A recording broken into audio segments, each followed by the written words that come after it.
Did you know there's a version of the Phantom of the Opera starring one of the most famous comedians in movie history? Well, Mexican movie history. You're going to learn about it today and some others because, hello, I'm Jessica, I write Phantom books, and this is Fantober, where I'm talking about different interpretations of the Phantom of the Opera every day in October. I'm trying desperately not to talk about Rat Phantom, so I'm going to talk about Phantom as it's shown up in other languages across the globe. And well, I mean other languages other than French, like the original, and English, which is where most Phantom adaptations have been produced, America and England. Yes, the first attempted Phantom movie was in German, and the first Phantom musical was in Chinese. Go back and watch our videos on those. As I mentioned when I talked about Song of Midnights, there have been many remakes and sequels of Song of Midnight in China and Hong Kong. One of them is called The Phantom Lover. They're quite popular. But aside from the English movies I've talked about, there have been some interesting Phantom movies in other countries.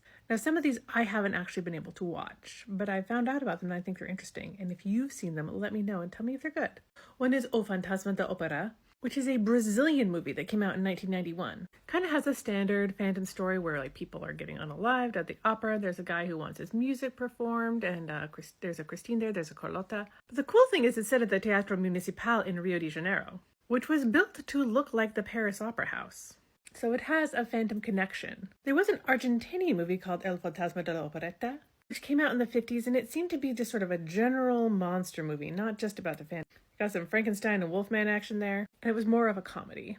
Maybe kind of like Abbott and Costello Meet Frankenstein, which came out in 1948, and which, if you haven't seen this movie, it's hysterical. It's great. I love it. Now, this should not be confused with a different El Fantasma de la Operetta, which was made in Mexico in either 1959 or 1960. And it's quite notable because it stars TINTAN. Real name, Germán Valdez. TINTAN was one of the most famous comedians in Mexican movie history. Jerry Lewis, Jim Carrey level big.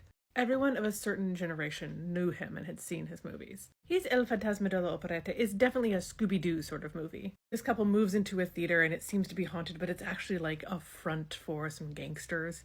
It's very much a comedy. It's not meant to be a scary movie. On the absolute opposite side of the spectrum is Opera.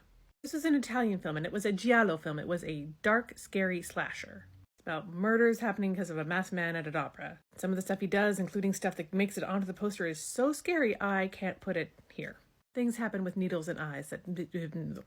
Opera was made by one of the masters of giallo filmmaking, the director of Suspiria and other classics, Dario Argento.